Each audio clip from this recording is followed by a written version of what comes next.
नमस्कार प्रिय विद्यार्थियों, कैसे हो आप सब? आप सब बहुत अच्छे होंगे, ऐसी मैं आशा करता हूं। नमस्कार डियर स्टूडेंट, कैसे हो आप सब? मैं आशा करता हूं कि आप सभी बहुत अच्छे होंगे। साथियों, आपके पेपर की तैयारी भी बहुत अच्छे से चल रही होगी, क्योंकि अब कक्षा 10वीं वालों का एमपी बोर्ड कक्षा 10वीं वालों का लास्ट पेपर रह गया है विज्ञान का। साथियों, विज्ञान का पेपर है, तो विज्ञान के पेपर के लिए मैं महत्वपूर्ण कुछ क्वेश्चन लेकर आया हूं, वन लाइनर। साथियों, वन लाइनर मैं कुछ महत्वपूर्ण क्वेश्चन लेकर आया हूं 190 के आसपास। 190 क्वेश्चन है जो कि बहुत बहुत बहुत इंपॉर्टेंट है, और आप सबके लिए तैयारी करना इन क्वेश्चनों की बेहद जरूरी है, क्योंकि आपके ऑब्जेक्ट यहीं से बनने वाले हैं। तो प्रिय विद्यार्थियों, तैयारी किस तरीके से करेंगे समझिएगा। देखिए, अगर आपने 100 में से 100 का टारगेट किया हुआ है, तो ये क्वेश्चन पढ़ के जाना आपके लिए बहुत आवश्यक है।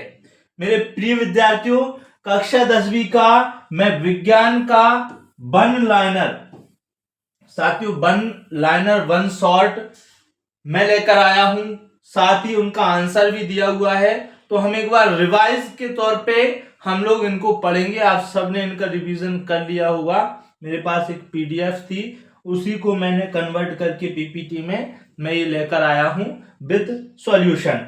तो साथियों, एक वीडियो में सब कुछ होने वाला है, लेकिन मैं यहां आपके लिए टुकड़ों में पढ़ाऊंगा। लगभग 60 से 70 क्वेश्चन में इस वीडियो में आपको करवाने वाला हूं, बहुत शानदार तरीके से। तो चलिए बिना समय गंवाए प्रारंभ करते हैं। साथियों, पहला क्वेश्चन है प्रकाश क्या है। हमारा पहला क्वेश्चन क्या है कि प्रकाश क्या है। तो देखिएगा, हमने पढ़ा है कि जो प्रकाश है वह ऊर्जा का एक रूप है।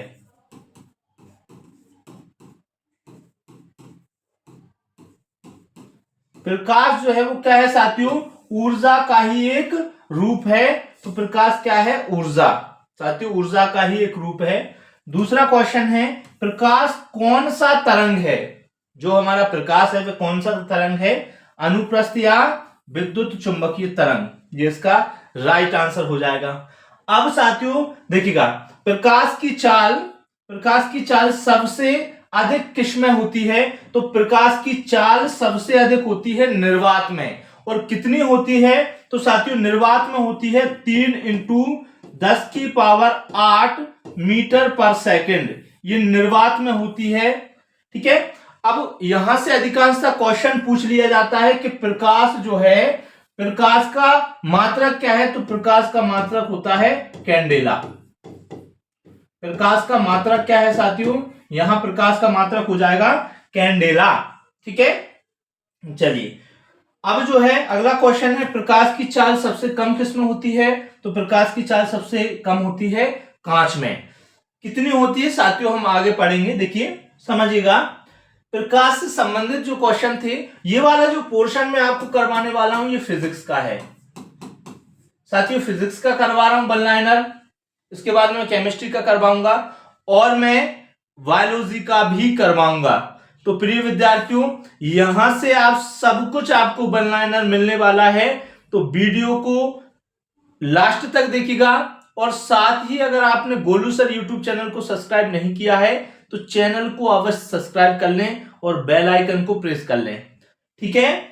चलिए, अब जो है सबसे अधिक प्रकाश की चाल किसमें होती है? तो प्रकाश की चाल निर्वात में सबसे अधिक होती है और सबसे कम होती है कांच में। चलिए, अगला क्वेश्चन है। अगला क्वेश्चन, कांच में प्रकाश की चाल कितनी होती है? तो देखिएगा, थोड़ा सा ये मिसप्रिंट हो गया है। तो कांच में होती है 2 इंटू 10⁸ मीटर पर सेकेंड। ठीक है साथियों, मैं यहां सही, आपको ये थोड़ा सा पीडीएफ में गलत हो गया है, ये आपके लिए आवश्यक नहीं है ना, ये आपको आवश्यक नहीं है। आपको यही ध्यान रखना है कि प्रकाश की चाल जो है वो चाल कितनी होती है कांच में, ये कांच में, तो कांच में प्रकाश की चाल कितनी होती है 2 × 10⁸ मीटर पर सेकेंड। बात समझ में आई? चलिए, प्रकाश के परावर्तन के नियम से निर्धारित होता है, तो प्रकाश के परावर्तन के नियम से क्या निर्धारित होता है साथियों, थोड़ा सा इसमें मिसप्रिंट हो गया है, देखिएगा, आपतन कोण बराबर परावर्तन कोण, यहां पे क्या आएगा, आपतन कोण बराबर होगा, आपतन कोण का मान बराबर किसके होगा, परावर्तन कोण की। ठीक है, बात समझ में आई? ये बराबर है। देखिए, प्रकाश का प्राथमिक वर्ण क्या है, अच्छा क्वेश्चन है, इंपोर्टेंट। प्रकाश का प्राथमिक वर्ण 3, लाल, हरा और नीला, यानी लाल, हरा और नीले, ये जो है प्रकाश का प्राथमिक वर्ण है। जैसे हमने वो पढ़ा था प्रिज्म में, वैसे जब श्वेत प्रकाश को गुजारते थे तो एक पर्दे पर 7 रंगों में पर्दा विभाजित होता था, जिसको हम बेजानी हफीनाला यानी उल्टे क्रम में जिसको हम लिखते थे, वही है। ठीक है, प्रकाश की किस घटना के कारण सूर्य हमें वास्तविक सूर्योदय से लगभग 2 मिनट पूर्व दिखाई देने लगता है, तो वायुमंडलीय अपवर्तन के कारण ऐसा होता है। समझ में आई बात? चलिए, अब जो है समतल दर्पण द्वारा बना प्रतिबिंब होता है, कैसा होता है, काल्पनिक या आभासी, सीधा और बराबर बनता है। ठीक है, समतल दर्पण द्वारा, उत्तल दर्पण द्वारा बना प्रतिबिंब काल्पनिक या आभासी, कैसा, सीधा छोटा, ये यहां सीधा और बराबर बनता है, यहां सीधा छोटा बनता है। चलिए, अगला है अवतल दर्पण द्वारा बना प्रतिबिंब होता है वास्तविक और काल्पनिक, आभासी, बड़ा, छोटा और बराबर हो सकता है। दर्पण के सामने किसी भी दूरी पर स्थित वस्तु के प्रतिबिंब सीधा प्रतीत होता है, या तो समतल या फिर उत्तल। चलिए, समझ में आया? जल्दी जल्दी हम इनका रिवीजन करते हैं, क्योंकि आप सब इनको पढ़ चुके होंगे, हम समय खराब ना करते हुए बहुत जल्दी जल्दी इसका रिवीजन करते हैं। तो देखिएगा, समतल दर्पण की फोकस दूरी होती है, कैसी होती है, अनंत, जो समतल दर्पण है उसकी फोकस दूरी अनंत। उत्तल दर्पण द्वारा प्रतिबिंब कैसा बनता है, बना प्रतिबिंब सीधा, काल्पनिक एवं छोटा, अभी पढ़कर आए हैं, कैसा बनता है, सीधा, काल्पनिक,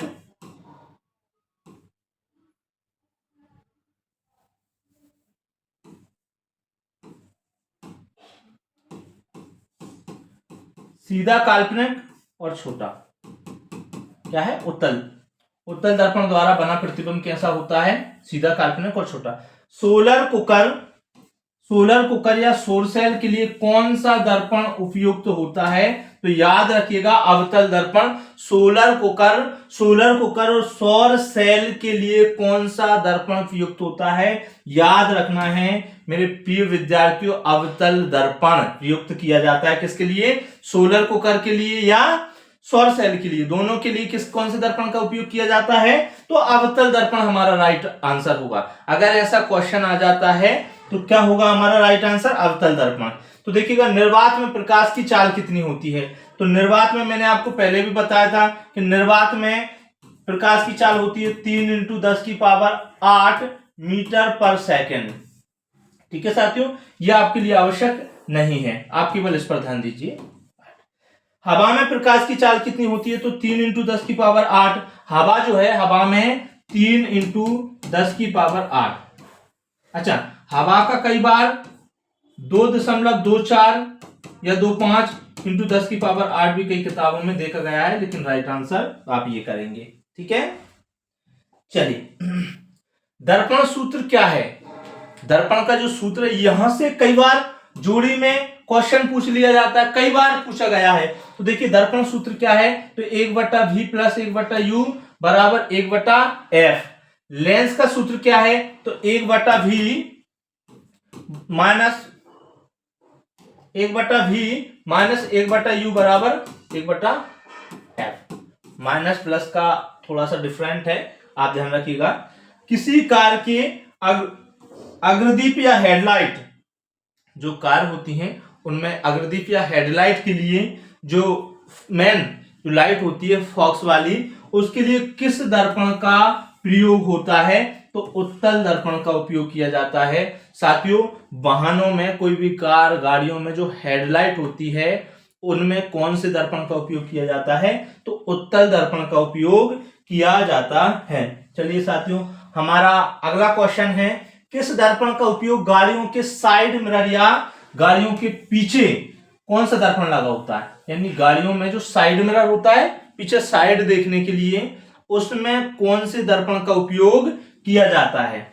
तो देखिए उसमें कौन से दर्पण का उपयोग किया जाता है? उसमें भी उत्तल दर्पण का उपयोग किया जाता है। अच्छा, दंत विशेषज्ञ मतलब जो दांतों के डॉक्टर होते हैं, दंत विशेषज्ञ किस दर्पण का उपयोग मरीजों के दांतों का बड़ा प्रतिबिंब देखने के लिए करते हैं? साथियों, जब दांतों को देखते हैं उसमें प्रतिबिंब दांतों का बड़ा बनता है ताकि उनको सारी चीजें स्पष्ट रूप से दिखाई दें।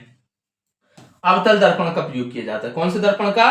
अवतल दर्पण का। देखिए यहां पे समझिएगा, जो है वाहनों में साइड मिरर के लिए उत्तल दर्पण का प्रयोग, दंत विशेषज्ञ अवतल दर्पण का प्रयोग करते हैं। बात समझ में आई? चलिए, गोलीय दर्पण परावर्तक पृष्ठ की वृत्ताकार सीमा रेखा का व्यास कहलाता है गोलीय दर्पण का द्वारक। याद रखना। हजामत के लिए किस दर्पण का उपयोग किया जाता है? साथियों, हम हजामत के तौर पर, जैसे मैं कह सकता हूं हजामत के लिए, या फिर हम चेहरा देखने के लिए जिस दर्पण का उपयोग करते हैं वो कौन सा दर्पण होता है? अवतल दर्पण। कौन सा?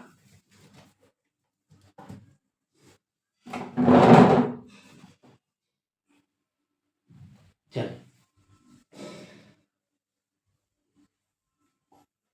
आगे देखिएगा, काल्पनिक प्रतिबिंब होता है। काल्पनिक प्रतिबिंब कैसा बनता है? सीधा।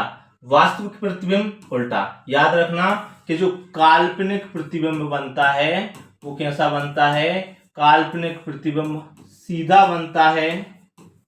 काल्पनिक प्रतिबिंब सीधा बनता है और वास्तविक प्रतिबिंब सदैव उल्टा बनता है। कैसा बनता है? उल्टा बनता है। याद रखिएगा, गोलीय दर्पण की फोकसांतर एवं वक्रता त्रिज्या के बीच संबंध बताइए। गोलीय दर्पण की फोकसांतर एवं वक्रता त्रिज्या के मध्य संबंध बताना है। तो चलिए देखिए हम संबंध देखते हैं। क्या होता है? F बराबर R/2। साथियों, कई बार ऐसा देखा गया है, ऐसा भी मिल जाता है, लेकिन मैं यहां से क्या करूंगा, R को यहीं पे रहने देता हूं, है ना। इस 2 का इधर पक्षांतर करता हूं तो 2F हो जाएगा बराबर R। या फिर मैं कह सकता हूं इसको या करके कैसे लिख सकता हूं, R बराबर मेरा क्या हो जाएगा? R बराबर मेरा हो जाएगा 2F। ये दोनों के मध्य संबंध है। ठीक है। किस दर्पण से दूर की वस्तु का प्रतिबिंब सदैव सीधा होता है? या तो समतल या फिर उत्तल। ठीक है साथियों, चलिए आगे का क्वेश्चन देखते हैं। अवतल दर्पण की फोकस दूरी होती है। अवतल दर्पण की फोकस दूरी, ध्यान रखना यहां पे कई बार बच्चे कंफ्यूज हो जाते हैं साथियों। अवतल दर्पण की फोकस दूरी हमेशा कैसी होती है? ऋणात्मक। हम इसके सवाल भी करेंगे आगे, है ना। इसके बाद उत्तल दर्पण की फोकस दूरी कैसी होती है? उत्तल दर्पण की फोकस दूरी होती है धनात्मक। कैसी होती है? धनात्मक। ठीक है। किस दर्पण से हमेशा वस्तु से छोटा प्रतिबिंब प्राप्त होता है? उत्तल। वायु में प्रकाश की चाल निर्वात की अपेक्षा होती है। कैसी? वायु में प्रकाश की चाल निर्वात की अपेक्षा कम होती है। साथियों, अभी हम क्वेश्चन पढ़ के आए हैं ना कि निर्वात की जो चाल होती है वो अधिक होती है, और सबसे कम किसकी पढ़ी थी हमने? कांच की पढ़ी थी। ठीक है साथियों, चलिए अगला क्वेश्चन। प्रकाश की चाल विभिन्न माध्यमों में होती है। सभी माध्यमों में अलग अलग होती है प्रकाश की चाल। जैसे वायु से गुजरेगी तो उसकी अलग होगी, ठीक है। निर्वात में अलग होगी, कांच में अलग होगी, पानी में अलग होगी, तेल में अलग होगी। सब में भिन्न भिन्न होती है, सब में एक जैसी नहीं होती। तालाब का जल कम गहरा दिखाई देने का कारण क्या है? तालाब का जो जल होता है वह कम गहरा दिखाई देने का क्या कारण है? तो देखिएगा, प्रकाश के अपवर्तन के कारण। किसके कारण? प्रकाश के अपवर्तन के कारण ऐसा होता है। ठीक है, चलिए। किसी लेंस द्वारा, अच्छा ये रह गया, जल या पानी में सिक्का उठा हुआ दिखाई देता है, इसका कारण क्या है? प्रकाश के अपवर्तन के कारण। साथियों, कभी जल में आप सिक्के को डालकर देखना, आपको वो उठा हुआ प्रतीत होगा। तो ये क्यों होता है? प्रकाश के अपवर्तन के कारण। प्रकाश का अपवर्तन मैंने आपको पहले बहुत अच्छे से पढ़ाया हुआ है, वहां से आप वीडियो देख लीजिए। चलिए, किसी लेंस द्वारा उत्पन्न आवर्धन का ऐसा ही मात्रक होता है। साथियों, कोई लेंस है और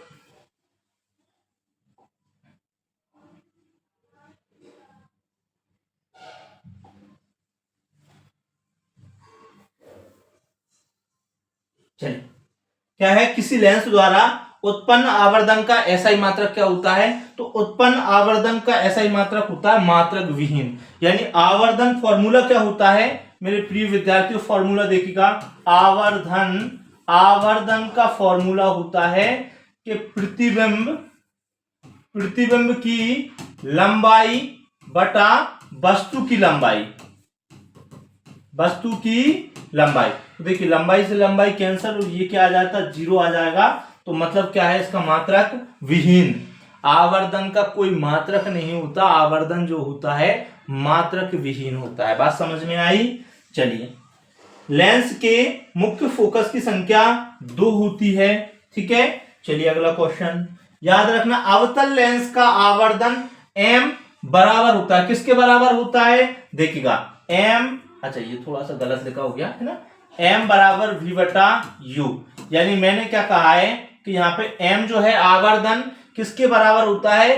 प्रतिबिंब की लंबाई बटा बिंब या वस्तु की लंबाई।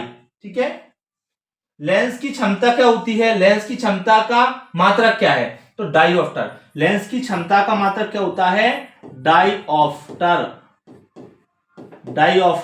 लेंस की क्षमता का मात्रक होता है। कैसे होता है? देखिएगा, लेंस की क्षमता बराबर क्या होता है? 1 बट्टा फोकस दूरी f। अब देखिएगा, 1 बट्टा दूरी का मात्रक क्या होता है? m। ये ऊपर जाएगा तो m इनवर्स हो जाएगा। थोड़ा सा ये गलत लिखा हुआ है, इनवर्स कर लेना इसको, है ना, m इनवर्स। चलिए, बात समझ में आई? ये बात समझ में आई या नहीं आई? लेंस की क्षमता का मात्रक क्या होता है? या तो डाईऑप्टर कह सकते हैं या मीटर इनवर्स। क्या होता है? Metre inverse. चलिए, किस दर्पण की फोकस दूरी धनात्मक होती है? अभी पढ़ के आए हैं, उत्तल दर्पण की और अवतल की ऋणात्मक होती है। यदि किसी वस्तु का आवर्धन ऋणात्मक है तो उसका प्रतिबिंब की प्रकृति क्या होगी? वास्तविक एवं उल्टा। प्रतिबिंब कैसा बनेगा?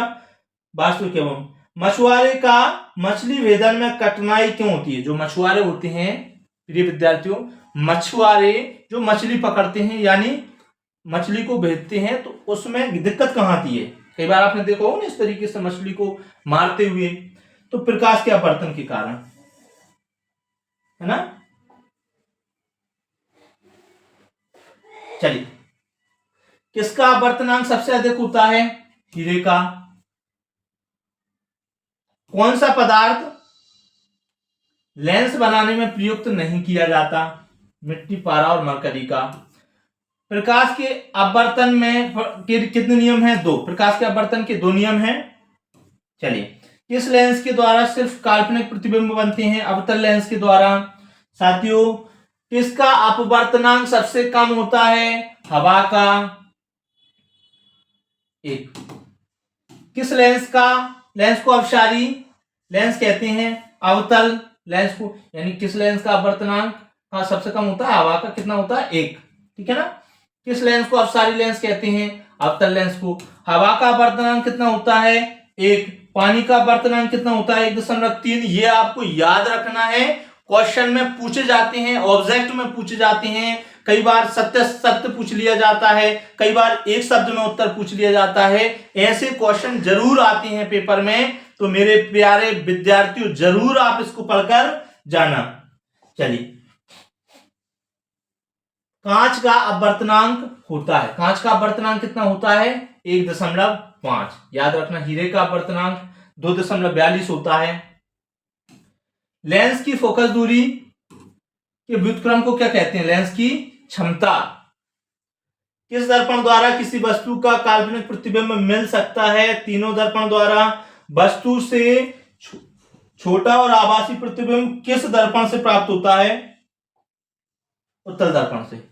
ठीक है साथियों, अब देखिएगा, अवतल दर्पण की फोकस दूरी उसकी वक्रता त्रिज्या की होती है आदि, यानी क्या होता है? F बराबर R/2। ये फोकस दूरी जो है वक्रता त्रिज्या, यहां पे F क्या है? F जो है फोकस दूरी है, F फोकस दूरी है। यहां पे R क्या है? वक्रता त्रिज्या की आदि होती है। ठीक है। किस वस्तु का वास्तविक प्रतिबिंब कौन बना सकता है? उत्तल लेंस। फोटोग्राफी का अदृश्य होता है उत्तल लेंस। प्रकाश का चाल न्यूनतम होता है कांच में। प्रकाश की चाल न्यूनतम कहां होती है? कांच में। अभी पढ़ के आए हैं हम शुरुआती में। किस लेंस की फोकस दूरी धनात्मक होती है? उत्तल लेंस की। ठीक है, ये फिजिक्स के क्वेश्चन है साथियों। किस लेंस की फोकस दूरी ऋणात्मक होती है? अवतल लेंस की। ये भी हमने पढ़ लिया है। किस माध्यम में प्रकाश की चाल अधिकतम होती है? निर्वात में।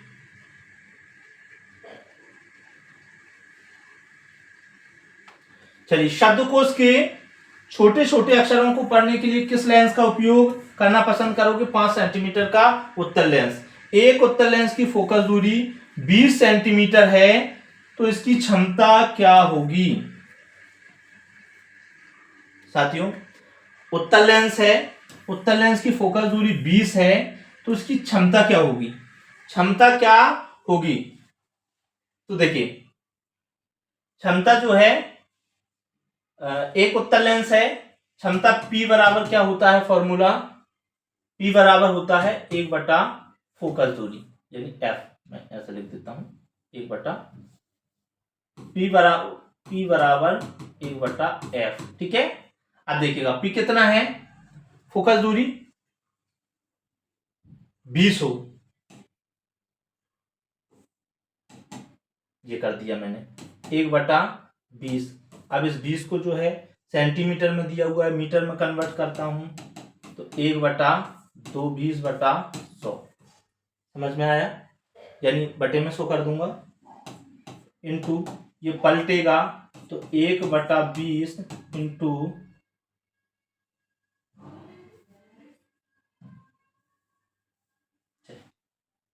P बराबर 1/20 इंटू ये हो जाएगा, ये ऊपर चला जाएगा, सॉरी चलिए इधर कर देता हूं, थोड़ा सा बड़ा हो गया है। जैसे मैंने कहा कि P बराबर कितना दिया है, होता है फॉर्मूला 1/F। P बराबर ये कितना दिया है? 20 दिया है, सेंटीमीटर में है, मीटर में कन्वर्ट करूंगा 20/100। अब जो है कितना हो जाएगा, इसको मैं पलटूंगा तो 1 देखिए इसके नीचे कुछ नहीं है तो 1 मानूंगा, ये 100 ऊपर चला जाएगा, बटे में 20 आ जाएगा, तो देखिएगा 0 से 0 2 पंजे 10, तो P बराबर कितना आ जाएगा साथियों? 5 डायोप्टर।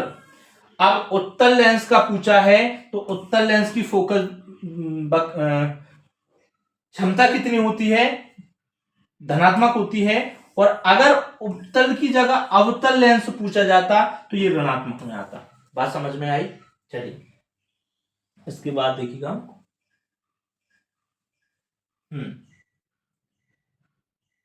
अच्छा ये क्वेश्चन कर गए, ठीक है, ठीक, राइट। एक उत्तल लेंस होता है किनारों की अपेक्षा बीच में मोटा। जो उत्तल लेंस होता है साथियों, किनारों की अपेक्षा बीच में मोटा होता है। किसी बिंब का वास्तविक प्रतिबिंब समान आकार का प्राप्त करने के लिए बिंब को लेंस के सामने कहां रखा जाता है? वक्रता केंद्र पर। उत्तल लेंस द्वारा आवर्धित काल्पनिक प्रतिबिंब बनता है जब वस्तु रहती है फोकस और लेंस के बीच में। अवतल दर्पण की वक्रता त्रिज्या क्या होती है, r/2f। साथियों, उत्तल दर्पण द्वारा बना प्रतिबिंब काल्पनिक और सीधा बनता है। तो मेरे प्यारे विद्यार्थियों, ये सब कुछ आपको समझ में आया होगा और आपका रिवीजन हो गया होगा। अब कल फिजिक्स के कुछ और क्वेश्चन हैं, वो क्वेश्चन वन लाइनर में आपको कंप्लीट करवाऊंगा। इसके बाद आपको बायोलॉजी के और केमिस्ट्री के भी मैं आपको कंप्लीट करवाऊंगा बहुत शानदार तरीके से।